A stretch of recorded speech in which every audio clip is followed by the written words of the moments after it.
Assalamualaikum warahmatullahi wabarakatuh. Baiklah, sebelum kita memulai perkuliahan pada siang hari ini, alangkah lebih baiknya kita membaca surah As-Saff dari ayat 10 sampai 11. Bismillahirrahmanirrahim. Ya ayyuhallazina amanu hal adulukum ala tijaratin tunzikum min azabin alim. Tu'minuna billahi wa rasulihi wa tujahiduna fi sabilillahi bi amwalikum wa anfusikum zalikum khairul lakum in kuntum ta'lamun. Baiklah, pada presentasi hari ini kami dari kelompok 6 membawa tema tentang asesmen autentik yang terdiri dari Bidatun, saya sendiri, Fairuzia Hasanah, Khalidazia Batubara, Sarini, dan Tri Yuli Hardadiska. Baiklah, saya akan memulai pada hari ini. Adapun makna dari asesmen autentik. Di sini saya akan membaca tentang istilah asesmen. Asesmen ini merupakan sinonim dari penilaian, pengukuran, pengujian, atau evaluasi. Sedangkan istilah autentik merupakan sinonim dari asli, nyata, valid, atau reliable. Jadi asesmen autentik ini adalah pengukuran atau penilaian hasil kerja yang bermakna secara signifikan atas hasil belajar peserta didik untuk ranah sikap, keterampilan, dan pengetahuan. Baiklah, selanjutnya akan dilanjutkan oleh teman saya, Fairuzia Hasanah. Terima kasih. Asesmen autentik dan tuntutan kurikulum 2013. Asesmen autentik memiliki relevansi kuat terhadap pendekatan ilmiah dalam pembelajaran sesuai dengan tuntutan kurikulum 2013. Kenapa? Karena asesmen semacam ini mampu menggambarkan peningkatan hasil belajar peserta didik, baik dalam rangka mengobservasi, menalar, mencoba, membangun, jejaring, dan lain-lain. Selanjutnya akan dilanjutkan oleh teman saya, Khalidazia Batubara.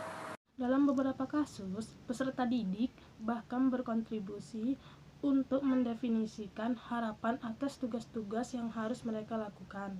Asesmen autentik sering digambarkan sebagai penilaian atas perkembangan peserta didik karena berfokus pada kemampuan mereka berkembang untuk belajar bagaimana belajar tentang subjek. Asesmen autentik harus mampu menggambarkan sikap, keterampilan, dan pengetahuan apa yang sudah atau belum dimiliki oleh peserta didik. Bagaimana mereka menerapkan pengetahuannya, dalam hal apa mereka sudah atau belum mampu menerapkan perolehan belajar, dan sebagainya. Atas dasar itu, guru dapat mengidentifikasi materi apa yang sudah layak dilanjutkan dan untuk materi apa pula kegiatan remedial harus dilakukan. Ini akan dilanjutkan oleh teman saya Syahrini. Autentik dan belajar autentik. Peran guru bukan hanya pada proses pembelajaran, melainkan juga pada penilaian. Untuk bisa melaksanakan pembelajaran autentik, guru harus memenuhi kriteria tertentu seperti disajikan berikut ini. Yang pertama, bagaimana menilai kekuatan dan kelemahan peserta didik serta desain pembelajaran. Yang kedua, mengetahui bagaimana cara membimbing peserta didik untuk mengembangkan pengetahuan mereka sebelum dengan cara mengajukan pertanyaan dan menyediakan sumber daya memadai bagi peserta didik untuk melakukan akuisisi pengetahuan. Yang ketiga, menjadi pengasuh proses pembelajaran, melihat informasi baru dan mengasimilasikan pemahaman peserta didik. Yang terakhir ada menjadi kreatif tentang bagaimana proses pembelajaran peserta didik dapat diperluas dengan menimba. Selanjutnya akan dibaca oleh Yang keempat ada teknik penilaian asesmen autentik. Penilaian autentik terdiri dari berbagai teknik penilaian, yaitu yang pertama pengukuran langsung keterampilan peserta yang berhubungan dengan hasil jangka panjang pendidikan, seperti kesuksesan di tempat kerja.